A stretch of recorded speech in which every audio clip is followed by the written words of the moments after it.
Hello students, मैं हूं Shubham Goswami and welcome back to another important video. Student, मैं आपके लिए लेकर आया हूं एक बहुत ही इंपॉर्टेंट वीडियो जो कि उन सभी स्टूडेंट के लिए इंपॉर्टेंट है जो 12th में हैं और बोर्ड एग्जाम की तैयारी कर रहे हैं। देखिए, इस वीडियो में हम 12th फिजिक्स के सबसे इंपॉर्टेंट चैप्टर यानी कि चैप्टर 3 जिसका नाम है वैद्युत धारा, इस चैप्टर के 20 महत्वपूर्ण सूत्रों को यानी कि फार्मूला को पढ़ेंगे। अगर आप इन 20 फार्मूले को पढ़ लेते हैं तो आपका एक एक न्यूमेरिकल, कोई भी न्यूमेरिकल अगर पूछा जाता है तो आप उसे 100% कर आएंगे। ठीक है, उसे सॉल्व कर लेंगे। लेकिन अगर आपको ये 20 सूत्र पता होंगे तभी आप न्यूमेरिकल को सॉल्व कर पाएंगे। तो मैं आपसे यही कहूंगा कि इस सबसे महत्वपूर्ण चैप्टर के इन सबसे महत्वपूर्ण न्यूमेरिकल्स को लास्ट तक देखते रहें ताकि आपको इस चैप्टर का फार्मूला दोबारा ना पढ़ना पड़े। ठीक है, क्योंकि सभी को पता है जो वैद्युत धारा चैप्टर है इससे सबसे ज्यादा न्यूमेरिकल आपके बोर्ड एग्जाम में आते हैं। तो सबसे पहले इस वीडियो को कर दीजिएगा लाइक, अपने दोस्तों के साथ शेयर। तो चलिए वीडियो को स्टार्ट करते हैं। सबसे पहले चैप्टर का नाम है वैद्युत धारा। अब वैद्युत धारा के बारे में तो हमें जानना ही जरूरी है। ठीक है, यानी कि वैद्युत धारा का सूत्र क्या होगा। तो धारा को हम डिनोट करते हैं आई से। ठीक है, आप लोग नोट भी कर लीजिएगा या मैं पीडीएफ दे दूंगा, लेकिन आप लोग नोट कर लीजिए। ठीक है, ज्यादा अच्छा रहेगा। तो आई इक्वल टू होगा क्यू अपान टी, ये फार्मूला होता है। अब सभी को पता है आई क्या है, वैद्युत धारा, क्यू क्या है, आवेश है, टी क्या है, समय है। तो ऐसे ही मैं आपको बताऊंगा, आप लोग लिख लीजिए। देखिए, क्यू है आवेश, टी है समय। ठीक है, तो ये फार्मूला होता है। नेक्स्ट देखते हैं हम लोग सूत्र। नेक्स्ट है हमारा मुक्त इलेक्ट्रॉनों के अपवाह वेग तथा वैद्युत धारा में संबंध। ठीक है, दूसरा जो सूत्र हमारा होगा वो होगा मुक्त इलेक्ट्रॉन के अपवाह वेग और वैद्युत धारा में क्या संबंध होता है, वो सूत्र बताओ। तो देखिए, वो सूत्र होता है आई इक्वल टू धारा बराबर NeAVD। ठीक है, ये सूत्र होता है। अब जहां आई है धारा, N है इलेक्ट्रॉनों की संख्या, E है इलेक्ट्रॉन पर आवेश, A है क्षेत्रफल, ठीक है, VD क्या है, अपवाह वेग। तो देखिए, जो धारा है आपका और अपवाह वेग है, इन दोनों में संबंध जो प्रदर्शित करता है वो यही सूत्र है। तो जो मैं बता रहा हूं वो आप लिखिए। आई क्या है, धारा, N क्या है, इलेक्ट्रॉनों की संख्या, E क्या है, इलेक्ट्रॉन पर आवेश, A क्या है, क्षेत्रफल, ठीक है, और VD क्या है, अपवाह वेग या अनुगमन वेग। ठीक है, नेक्स्ट देखिए, नेक्स्ट हमारा है धारा घनत्व। धारा घनत्व को हम लोग डिनोट करते हैं J से। धारा घनत्व को हम J से डिनोट करते हैं और J इक्वल टू होता है NeVD। ठीक है, NeVD। अब देखिए, अगर कोई आपसे पूछे कि धारा घनत्व तथा अपवाह वेग में संबंध बताइए तो ये सूत्र आप लिख सकते हैं। J बराबर NeVD, जहां J है धारा घनत्व, VD है अपवाह वेग, N आपको पता है इलेक्ट्रॉनों की संख्या, E है इलेक्ट्रॉन पर आवेश। ठीक है, अगर कोई पूछे धारा घनत्व का सूत्र बताइए तो भी आप ये लिख सकते हैं J इक्वल टू NeVD। तो ऐसे ही फार्मूला जब आपको याद रहेगा तभी आप न्यूमेरिकल को सॉल्व कर पाएंगे।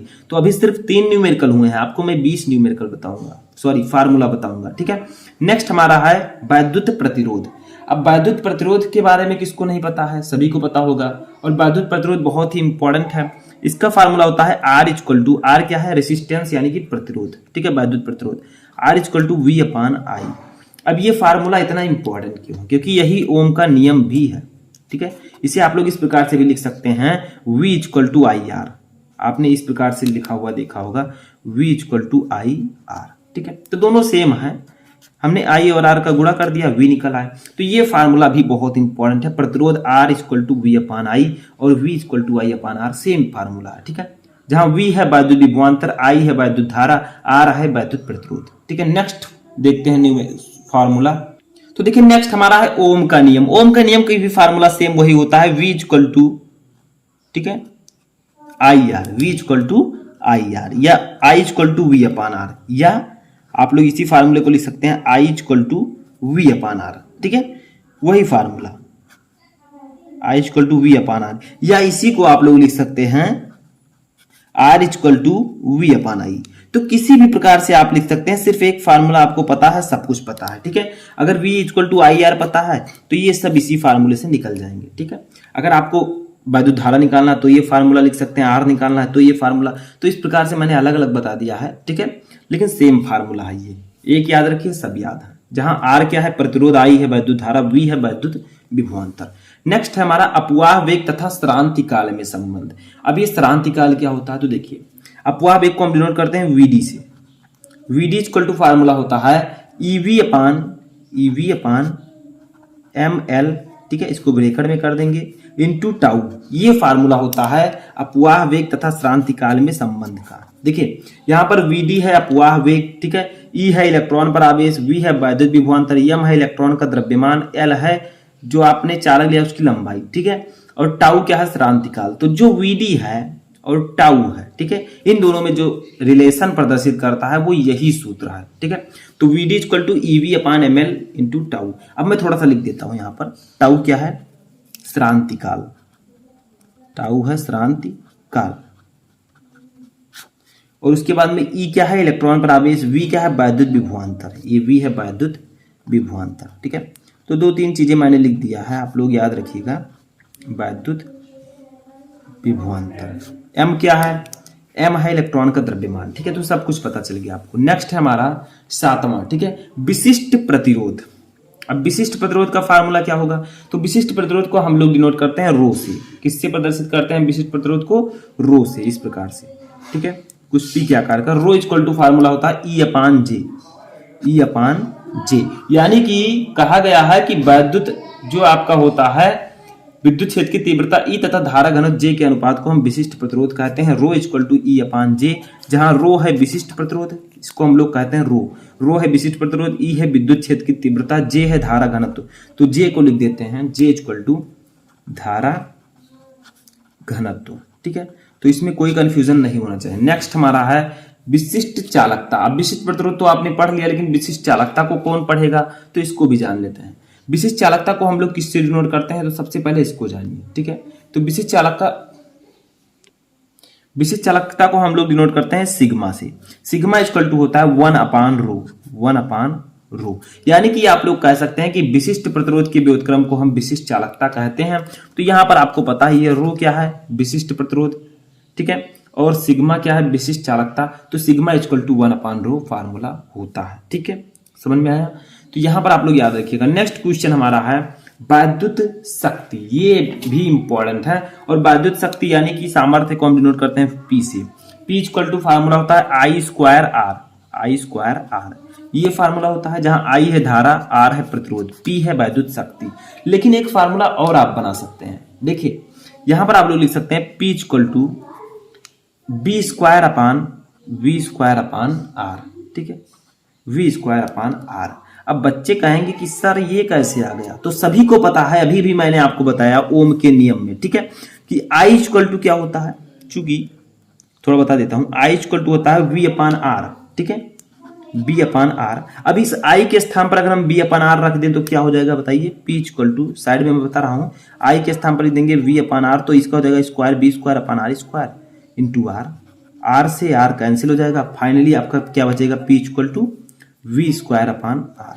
तो इसी फार्मूले से हमने इसे निकाला है, तो इसमें कंफ्यूज मत होइएगा आप लोग, ठीक है, तो सेम फार्मूला है।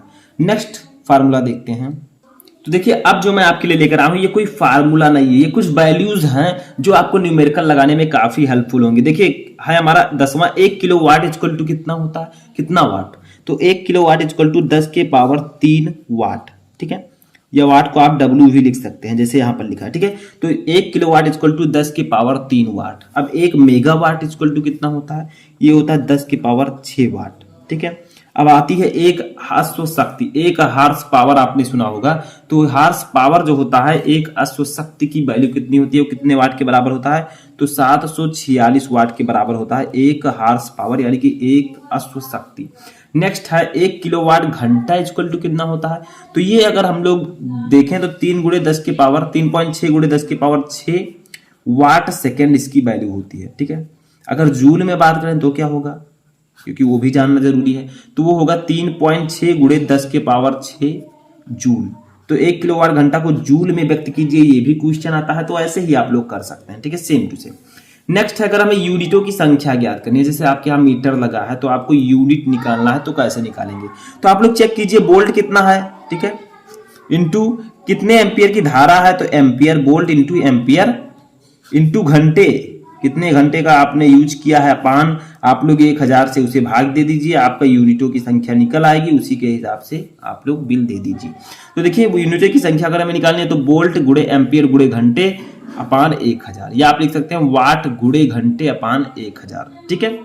नेक्स्ट हमारा है 16 नंबर प्रतिरोधों का श्रेणी क्रम संयोजन बहुत ही इंपॉर्टेंट है और इससे रिलेटेड न्यूमेरिकल भी आते हैं।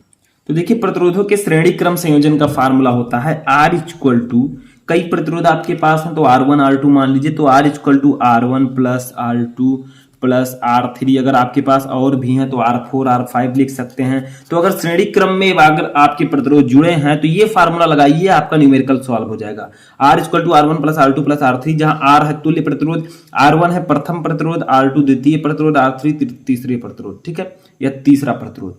तो इस प्रकार से आप ये फार्मूला लगाइए। जबकि संधारित्र में उल्टा होता है, उसमें श्रेणी क्रम में क्या होता है 1/C equal to 1/C1 plus 1/C2, और इसमें उसके विपरीत। अब देखिए प्रतिरोधों का समांतर क्रम संयोजन। अब मान लीजिए प्रतिरोध आपके समांतर क्रम में, तो इसको 1/R लिखिए, 1/R equal to 1/R1 plus 1/R2 और प्लस 1/R3, ठीक है। तो ये फार्मूला हो जाएगा। अगर प्रतिरोध आपका समांतर क्रम में है तो इस प्रकार का फार्मूला लगाइए। नेक्स्ट देखते हैं, तो देखिए नेक्स्ट है हमारा सेल का विद्युत वाहक बल। इसको हम लोग डिनोट करते हैं ई से। सेल के विद्युत वाहक बल को E इक्वल टू W/Q0, ठीक है, W/Q जूल प्रति कूलम विद्युत क्षेत्र की तीव्रता का मात्रक। तो यही आपका होता है सेल के विद्युत वाहक बल का formula, E equal to W/Q0, जहां W है कार्य, Q है आवेश, ठीक है। नेक्स्ट हमारा है सेल का आंतरिक प्रतिरोध। अब सेल का आंतरिक प्रतिरोध क्या होता है, इसको हम डिनोट किससे करते हैं, तो ये आप सभी को पता है, ठीक है। इसको हम डिनोट करते हैं R से, इसको डिनोट करते हैं स्मॉल r से, और प्रतिरोध को हम कैपिटल R से। तो R इक्वल टू होगा आपका कैपिटल R ब्रैकेट में E/V -1। ये फार्मूला आपका होता है सेल का आंतरिक प्रतिरोध ज्ञात करने का, ठीक है, स्मॉल r निकालने का। जहां स्मॉल r है आंतरिक प्रतिरोध, सेल का आंतरिक प्रतिरोध, कैपिटल R है प्रतिरोध, E है विद्युत वाहक बल, V आपका है विद्युत विभव और -1, ठीक है, समझ में आया। नेक्स्ट हमारा है परिपथ में अगर आपको धारा का मान निकालना है, जैसे आपको I निकालना है, आपको विद्युत वाहक बल E दिया गया है, प्रतिरोध दिया गया है, आंतरिक प्रतिरोध दिया गया है, तो ये फार्मूला लगाइए, आपका परिपथ में बहने वाली धारा का मान निकल जाएगा, ठीक है। यानी कि अगर आपको विद्युत वाहक बल दिया गया है, प्रतिरोध दिया गया है, आंतरिक प्रतिरोध दिया गया है, तो आप परिपथ में धारा का मान निकाल सकते हैं। तो ये थे आपके 20 मोस्ट इंपॉर्टेंट फार्मूला, जिससे आपके तीसरे चैप्टर के न्यूमेरिकल आसानी से सॉल्व होंगे। कैसा लगा आपको वीडियो कमेंट बॉक्स में बताएं।